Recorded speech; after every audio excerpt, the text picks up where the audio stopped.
ఓం శాంతి. ఓం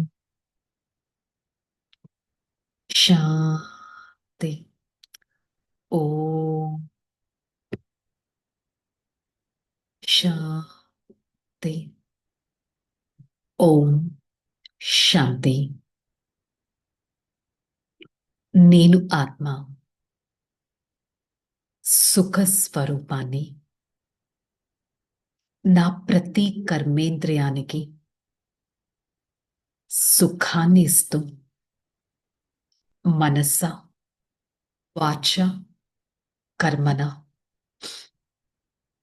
సుఖమైన జీవితాన్ని గడుపుతూ ఈ క్షణం సుఖ స్వరూపుడైన పరం ఆత్మ వారి సన్ముఖంలో ఈ జ్ఞాన మురళిని వింటున్నట్టు అనుభవం చేసుకుంటాను. ఓం శాంతి. ओम शांति। मुरली डेट 6/1/2026। आज का हेडिंग मीठे बच्चे ब्रह्मा बाबा शिव बाबा का रथ है। दोनों को इकट्ठा पाठ चलता है, इसमें जरा भी संशय नहीं आनी चाहिए। బాబా చెప్తున్నారు, మధురమైన పిల్లలు, బ్రహ్మ బాబా శివ్ బాబా పరమాత్మ యొక్క రథం. వారు ఇద్దరూ కలిసి పాత్రను చేస్తారు. బ్రహ్మ శరీరంలో పరమాత్మ అయిన శివుడు అవతరించి జ్ఞానాన్ని వినిపిస్తున్నారు. ఈ బేసిక్ పాయింట్లో మీకు సంశయం అనేది రాకూడదు. ప్రశ్న, मनुष्य दुखों से छूटने के लिए कौन सी युक्ति रचते हैं? इसको महापाप कहा जाता है। मनुष्य जब दुखी होता है तो स्वयं को मारने की उपाय रचते हैं। జీవ్ గాథ కన్నా సోచనా బి మహాపాప్ హే. మనుషులు ఎప్పుడైతే దుఃఖీగా ఉన్నారో వారికి వారు చంపుకోవడానికి ప్రయత్నిస్తారు. మరి ఇలాంటి ఆత్మహత్య, జీవిస్తూనే వారికి వారు చంపుకోవడం అనగా ఎంతో దుఃఖాలను తీసుకోవడం. అనుకుంటారు దుఃఖం నుంచి విడిపోతాము అని భావిస్తారు. కాకపోతే వారికి తెలియదు ఇది చాలా పెద్ద మహాపాపం. అది ఇంకా దుఃఖాలలో ఇరుక్కునేటట్టు చేస్తుంది. ఎందుకు? ఇప్పుడు జీవఘాత చేస్తే మళ్ళీ ఇదే ప్రపంచంలో, మళ్ళీ దుఃఖమైన ప్రపంచంలో మళ్ళీ జన్మ తీసుకోవాల్సిందే. దీనికి బదులు ఈ ప్రపంచం యొక్క, ఈ జీవితం యొక్క వాల్యూను తెలుసుకొని సరైన మార్గంలో నడిపిస్తే పురుషార్థం చేయడం తక్కువగా అవ్వచ్చు. ओम शांति। बच्चों से आप पूछते हैं, आत्माएं परमात्मा पूछते हैं, जानते हैं परमपिता परमात्मा के सामने बैठे हो। మరి ఇప్పుడు బాబా పిల్లల్ని అడుగుతున్నారు, ఆత్మల్ని అడుగుతున్నారు, పరమాత్మ అడుగుతున్నారు, మీరు ఎవరి సన్ముఖంలో కూర్చున్నారు? పరంపిత పరమాత్మ సన్ముఖంలో కూర్చున్నాం అని భావిస్తున్నారా? బ్రహ్మ వారి వ్రతమని భావిస్తున్నారా? నిశ్చయముందా బ్రహ్మ యొక్క భృకుటి మధ్య స్థానంలో పరమాత్మ నివసిస్తున్నారు. వారు స్వయం చెప్తున్నారు, నేను ఈ శరీరం. పరమాత్మ చెప్తున్నారు, నేను బ్రహ్మ యొక్క శరీరాన్ని అప్పుగా తీసుకున్నాను. ఆత్మ భృకుటి మధ్య స్థానంలో కూర్చుంటుంది. పరమాత్మ కూడా అదే స్థానంలో నివసిస్తున్నారు. మరి మాట్లాడేటప్పుడు బ్రహ్మ మాట్లాడుతున్నారా, శివ్ బాబా మాట్లాడుతున్నారా అనే ఒక డౌట్స్ అయితే మీకు రావట్లేదు కదా? స్వయం బ్రహ్మ శరీరంలో శివ్ బాబా కూర్చొని మాట్లాడుతున్నారు అనే ఒక అపారమైన నిశ్చయం మీకు ఉంటుందా? నేను పరమాత్మ సన్ముఖంలో కూర్చున్నాను అనేది మీకు నిశ్చయం ఉంటుందా? పరమాత్మనే జ్ఞాన సాగరుడు అని అంటారు. ఎవరినైతే ప్రపంచమంతా ప్రే చేస్తుందో వారి పరమాత్మ. వారి సన్ముఖంలో నేను కూర్చున్నాను అనే దృఢమైన నిశ్చయం మీకు ఉంటుందా? బ్రహ్మ యొక్క తనువు ద్వారా వినిపిస్తున్నారు అనే నిశ్చయం మీకు ఉంటుందా? స్వయం పరమాత్మ చెప్తున్నారు, నన్ను స్మృతి చేయండి. ఇది చాలా ఉన్నతో ఉన్నతమైన జ్ఞానం. ఈ జ్ఞానం తీసుకోవడంతో మీరు ఎంతో ఉన్నతమైన స్థానానికి వెళ్ళగలరు. ఎంతటి అదృష్టవంతులు! స్వయం పరమాత్మ సన్ముఖంలో మీరు జ్ఞానాన్ని వింటున్నారు. సద్గతిని అనేది పొందుతున్నారు. ప్రపంచమంతా దుర్గతిలోకి వెళ్తుంది. అందుకే పిలుస్తారు, ఓ గాడ్ ఫాదర్, నన్ను లిబరేట్ చెయ్యండి అని అంటారు. మరిప్పుడు మీరు భావించారు, మనం పురుషోత్తమ సంగమ యుగంలో ఉన్నాము. స్వయం పరమాత్మ సన్ముఖంలో ఉన్నాము.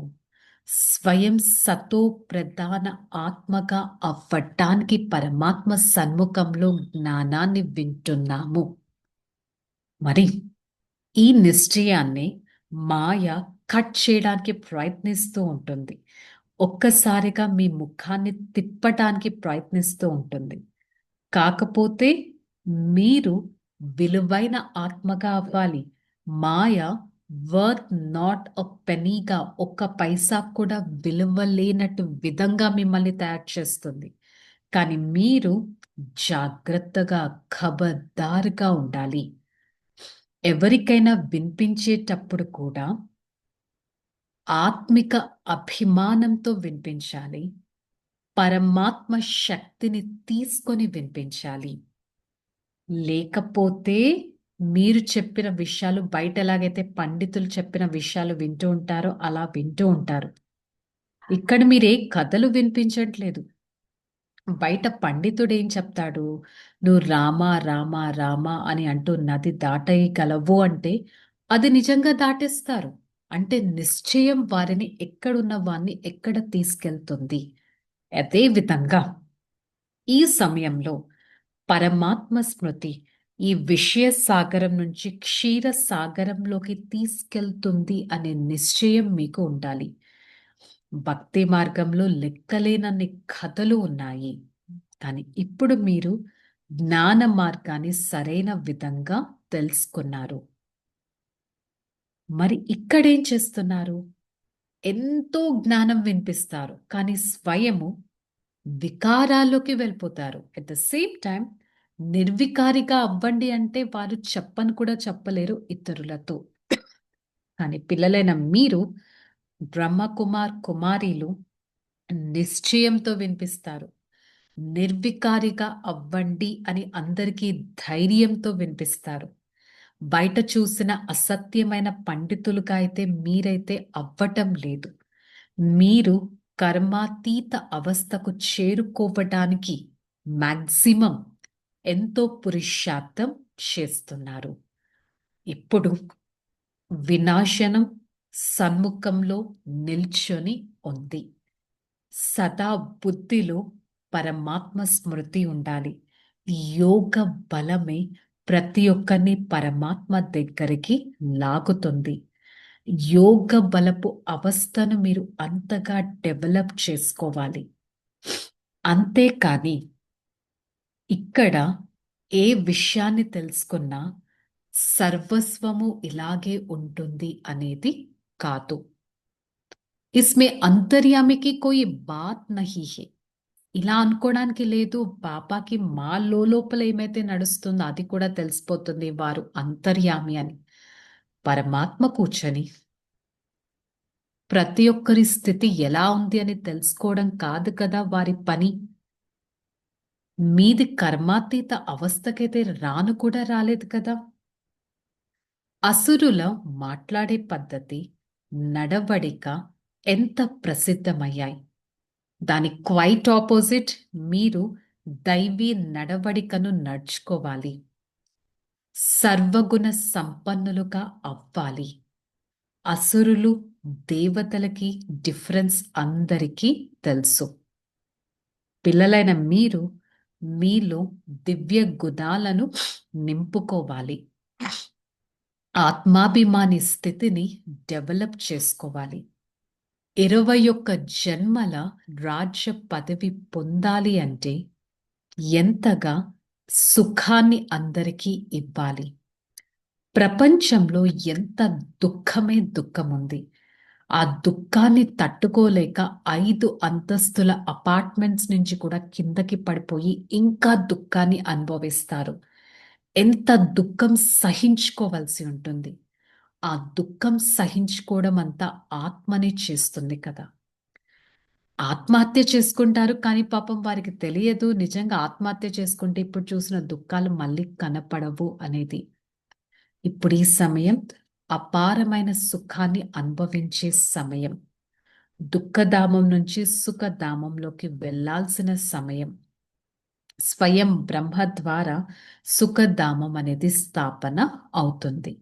దుఃఖాలను విడిపించి సుఖాన్ని తీసుకెళ్ళడానికి సుఖంలోకి తీసుకెళ్ళడానికి పరమాత్మ వచ్చారు. ఈ హాహాకారాల తర్వాత జై జయకారాలు తప్పకుండా అవుతాయి. మరి నేను ఆత్మ ఏ విధంగా తయారవుతున్నాను, ఎంతటి యోగ బలాన్ని అనుభవం చేసుకున్నాను చెక్ చేసుకోవాలి. బయటేం రాస్తారు? కేవలం పంచ పాండవులే మిగిలారు, వారితో ఒక కుక్క ఉండేది, హిమాలయానికి వెళ్ళిపోయారు, అక్కడ కరిగిపోయారంటారు. తర్వాత రిజల్ట్ ఏంటి? ప్రళయం ఏమన్నా అయిందా? మొత్తం జలమయమంతా అయిపోయిందా? ప్రపంచం ఏమన్నా మునిగిపోయిందా? అవినాశి పవిత్రమైన ఖండం ఈ భారతదేశం. ఈ భారతదేశంలో సత్యుగం గోల్డెన్ ఏజ్ ఎలా ఉండేది అనేది దిల్వాడ మందిరంలో ఎంత చక్కగా స్మృతి చిహ్నాన్ని చూపించారు. సత్య త్రేత ద్వాపర కలియుగాల డిఫరెన్సెస్ అక్కడ చూపించారు. ఈ కలియుగంలో ఎంత తమో ప్రధానంగా ఉన్నారు. ఇప్పుడు చూడండి, వినాశనం సన్ముఖంలో ఉంది. హోల్సేల్గా మృత్యువు సన్ముఖంలో ఉంది. మహాభారీ యుద్ధం జరుగుతుంది. అంతా సమాప్తం అయిపోతుంది. భారతదేశం చాలా చిన్నగా ఉండేది. మిగతా అన్ని సమాప్తం అవుతాయి. స్వర్గం చాలా చిన్నదిగా ఉంటుంది. ఇవన్నీ పాయింట్స్ మీకు బుద్ధిలో ఇప్పుడు అర్థం చేసుకుంటున్నారు. ఎంతమంది మనుషులు ఉన్నారు ఇప్పుడు? కానీ చాలా కొద్ది మందే మిగులుతారు. అంతిమంలో అంతా సమాప్తం అవ్వాల్సిందే. ఈ రావణ రాజ్యం, రామరాజ్యం, పతిత రాజ్యం, పావన రాజ్యం, దుఃఖ దుఃఖ ప్రపంచం, సుఖ ప్రపంచం దేని అంటారో మీకు తెలుసు. నాలెడ్జ్ఫుల్గా, బీజరూపులుగా ఇప్పుడు మీరు తయారవుతున్నారు. కల్పవృక్షం యొక్క జ్ఞానాన్ని ఇప్పుడు మీరు తెలుసుకున్నారు. మీరు కూడా స్వయం టీచర్గా అయి ఇతరులకి అర్థం చేయించాలి. ప్రతి ఒక్కరి లైఫ్లో ఉన్న దుఃఖాన్ని దూరం చేయాలి. బాబా ఎవ్వరికీ ఎలాంటి కష్టాన్ని ఇవ్వరు. ఇదొక జబర్దస్త్ చదువు. కేవలం పరమాత్మతో కనెక్షన్ కనుక జోడించినట్టయితే మీరు ఎంతో సుఖ ప్రపంచాన్ని తయారు చేసుకోవచ్చు. మీకోసం మీరు సుఖ పరిస్థితులను కూడా తయారు చేసుకోవచ్చు. బాబా ధారణలో ఇదే చెప్తున్నారు. కభీ భీ చుయి ముహి నహీ బన్నా, దైవీ గుందారన్ కర్ అప్నా చలన్ సుధార్ని హి. ఎప్పుడు ముట్టుకుంటే ముడిచిపోయే విధంగా అవ్వకండి. మీలో దైవీ గుణాలను ధారణ చేయండి. మీ నడవడికను చాలా రాయల్గా తీర్చిదిద్దుకోవాలి, బాగుపరుచుకోవాలి. బాబా ప్రేమను పొందాలి అంటే ఎంతో సేవ చేయాలి. మీరు విన్న ఈ పాయింట్స్ని ఇతరుల చేత ధారణ చేయించాలి, వినిపించాలి. కర్మాతీత అవస్థను పొందే పూర్తి పురుషార్థం అనేది మీరు చేయాలి. భగవంతుడి సేవ, భగవంతుడి ప్రేమ తీసుకునే పాత్రధారుడుగా నేను అవ్వగలుగుతున్నానా లేదా అనేది చెక్ చేసుకోవాలి. वरदानम। सकार रूप में बाप दादा के सन्मुख अनुभव करने वाले कंबाइंड रूपधारी भव. ఏ విధంగా శివశక్తి కంబైన్డ్ గా ఉన్నారు, అలాగే పాండోపతి పాండవులు కంబైన్డ్ గా ఉన్నారు. ఈ కంబైన్డ్ రూపంతో ఒక్క పరమాత్మతో సర్వశక్తులు అనుభవం చేసుకోవచ్చు. బాప్దాదా సన్ముఖంలో కూర్చున్నాం, వారి చేయిని పట్టుకున్నాం, బుద్ధిని వారితో కనెక్ట్ చేశాం, వారి కళ్ళల్లో కళ్ళు పెట్టి చూస్తూ సదా అనుభవం చేసుకోవచ్చు. ఒక్క బాబా తప్ప ఇంకెవ్వరూ లేరు అనేది. ఇదొక పక్కా పాఠంగా తయారైపోతుంది. ఈ విధంగా సదా కంబైన్డ్ స్వరూపాన్ని అనుభవం చేసుకోవచ్చు. స్లోగన్: माया जीत, प्रकृति जीत, बनने वाली श्रेष्ठ आत्मा स्व कल्याणी व विश्व कल्याणी है. మాయా జీత్గా, ప్రకృతి జీత్గా తయారయ్యే శ్రేష్టమైన ఆత్మని స్వకళ్యాణి, విశ్వ కళ్యాణకారిగా అవుతుంది. సిరుజు బాబా ఏం చెప్పారు? భగవంతుడి ప్రేమను పొందాలంటే వారి సేవ చేయడం చాలా ఇంపార్టెంట్. సో నేను పరమాత్మ సేవాదారి ఆత్మను అనే స్థితిని మెయింటైన్ చేయడానికి ప్రయత్నిద్దాం. ఓకే, చలో రిలాక్స్. ఓం శాంతి. నేను ఆత్మ పరమాత్మ సేవాదారిని. పరమాత్మ సేవా మార్గం పైన నడిచేవారిని. పరమాత్మ సేవా పాత్రదారుడను. పరమాత్మ సేవ నన్ను ఉన్నతంగా చేస్తుంది. సదా పరమాత్మ సేవలో ఉంటూ ఆశీర్వాదాలను తీసుకుంటూ ప్రతి అడుగును దివ్య గుణధారి, దైవీ గుణధారిగా తయారు చేసుకుంటాను. ప్రతి అడుగు ఉన్నతంగా తయారు చేసుకుంటాను. సుసంపన్నంగా తయారు చేసుకుంటాను. ఎంతటి అదృష్టవంతుణ్ణి! స్వయం నా తండ్రి నా కోసం వచ్చారు. నన్నొక అదృష్టవంతుడైన ఆత్మగా తయారు చేయడానికి వచ్చారు. వారి సన్ముఖంలో నా ఈ జీవితాన్ని ఉన్నతంగా, సుసంపన్నంగా, దివ్యంగా తయారు చేసుకుంటాను. I, the soul, a divine being, always be at the fatherly service. I experience the highest stage of the Supreme Father. My Father is everything to me. I experience His presence all the time. I, the soul, a divine being, getting always connected with the Supreme Father. My Father holds my hand and helps me to cross every single obstacle in my life. I am the one free from all the obstacles. I am the one experiencing an elevated stage of spirituality. I, the soul, the divine being. I, the soul, a true connectivity with the Supreme Father. Hey, Father, thank you so much for showing me the path of spirituality, the path of service, and the path of receiving blessings from every other soul. I always strive to receive blessings from every other person and be a true child of the Supreme Father. Om Shanti, Shanti, Shanti. I, the soul, experience the true connectivity and the power from the Supreme Father. Spread such power to every part of this body, and with the God's power, I'm going to experience a divine and a pure mind. Om Shanti.